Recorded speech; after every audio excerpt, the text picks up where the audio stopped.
আপনারা দেখছেন ২১শে টেলিভিশন। সীমান্ত হত্যা শূন্যে নামিয়ে আনতে কূটনৈতিক তৎপরতার পাশাপাশি মানুষকে সচেতন করার আহ্বান জানিয়েছেন বিজিবি মহাপরিচালক মেজর জেনারেল শাফিনুল ইসলাম। বিজিবি দিবস উপলক্ষে পিলখানায় বিভিন্ন কর্মসূচি শেষে তিনি এই আহ্বান জানান। বিজিবি মহাপরিচালক আরও বলেন, বিশ্বের সাথে তাল মিলিয়ে আধুনিক প্রযুক্তি সম্পন্ন দক্ষ কর্মী বাহিনী গড়ে তোলাই মূল লক্ষ্য। আদিত্য মামুনের রিপোর্ট।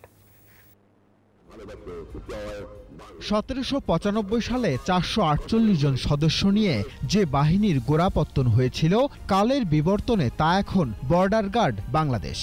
স্বাধীন সার্বভৌম বাংলাদেশের সীমান্তের অতন্দ্র প্রহরী হিসাবে দায়িত্ব পালন করে যাচ্ছে এই বাহিনী। সবশেষ ২০১০ সালের ২০ ডিসেম্বর পুনর্গঠন হয় বাহিনীটি। দিনটি পালিত হচ্ছে বিজিবি দিবস হিসাবে। সকালে পিলখানায় রেজিমেন্টাল পতাকা উত্তোলন করে বিজিবি দিবসের উদ্বোধন করেন মহাপরিচালক। পরে সীমান্ত গৌরবে মুক্তিযুদ্ধে আত্মোৎসর্গকারী দেশের শ্রেষ্ঠ সন্তানদের প্রতি শ্রদ্ধা জানানো হয়। পরে বিজিবি মহাপরিচালক বলেন, সীমান্তে হত্যা বন্ধ করতে কূটনৈতিক তৎপরতা চলছে। একই সাথে সীমান্ত অঞ্চলের মানুষের মধ্যে সচেতনতা তৈরির কথাও জানান তিনি।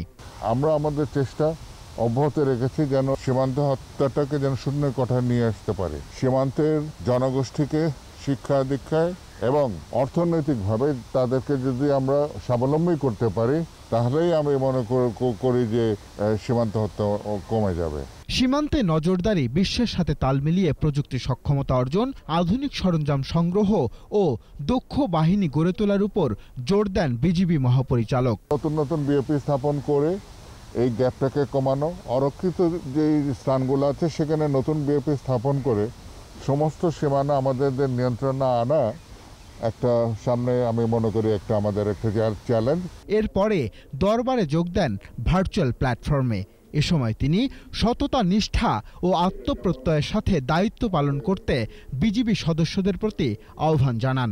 এছাড়া কৃতিত্বপূর্ণ অবদানের জন্য পদকপ্রাপ্তদের ব্যাচ দেয়া হয় দরবারে। আদিত্য মামুন, ২১শে টেলিভিশন, ঢাকা।